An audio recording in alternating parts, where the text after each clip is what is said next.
1857 की क्रांति के बाद अंग्रेजों ने 1860 में भारतीय दंड संहिता के कानून भारत की जनता पर अन्याय और अत्याचार करने के लिए बनाए थे।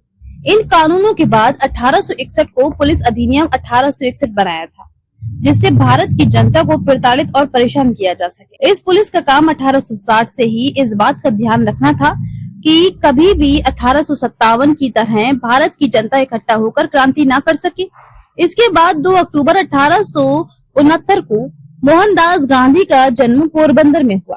गांधी के पिता करमचंद पोरबंदर रियासत के दीवान थे। भारत में अंग्रेजों की शिक्षा पद्धति से शिक्षा प्राप्त कर गांधी ब्रिटेन में अंग्रेजों की कानूनी पढ़ाई पढ़ने के लिए गए थे।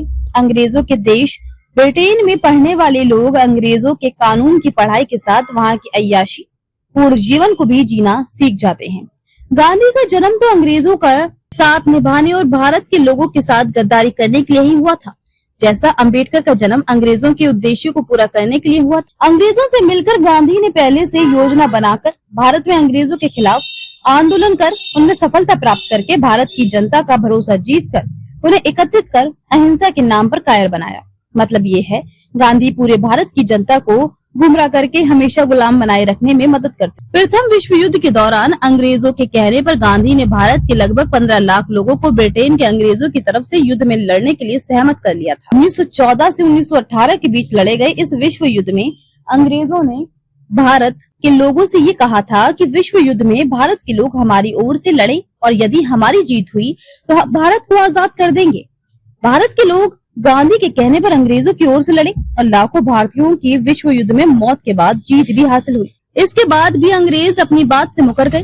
यह एक बात बहुत महत्वपूर्ण ये है कि जो गांधी अहिंसावादी थे, उन्होंने भारत के लगभग 15 लाख लोगों को अंग्रेजों के कहने पर प्रथम विश्व युद्ध में लड़ने के लिए झोंक दिया। मतलब गांधी की अहिंसा केवल अंग्रेजों को भारत की जनता से बचाने के लिए थी, जिससे वे जनता को गुमराह करके अंग्रेजों का गुलाम बनाकर रखने में मदद करते थे। इस प्रथम विश्व युद्ध के बाद 15 लाख भारत के सैनिकों में से जो सैनिक बचे थे, वे अंग्रेजों की वादा खिलाफी से नाराज थे। मतलब ये था कि 11 नवंबर 1918 के बाद भारत में फिर से एक 1857 की क्रांति का माहौल तैयार हो गया था। इसलिए अंग्रेजों से मिलकर 13 अप्रैल को जलियांवाला बाग में गांधी ने सभा आयोजित कर हजारों लोगों को मरवा डाला। इसके दूसरे दिन जलियांवाला कांड के विरोध में लाखों लोगों को गांधी ने गुजरांवाला के मैदान में इकट्ठा किया। वहां पर अंग्रेजों ने 3 हवाई विमानों से बम गिराकर लाखों लोगों को मौत के घाट उतार दिया। इस तरह गांधी ने बंदूक, बम और हवाई विमानों वाले अंग्रेजों से मिलकर अहिंसा के नाम पर भारत के निहत्थे लोगों को एक जगह पर एकत्रित करके कई बार मरवा डाला, जिससे भारत की आजादी गुलामी में बदलती रही।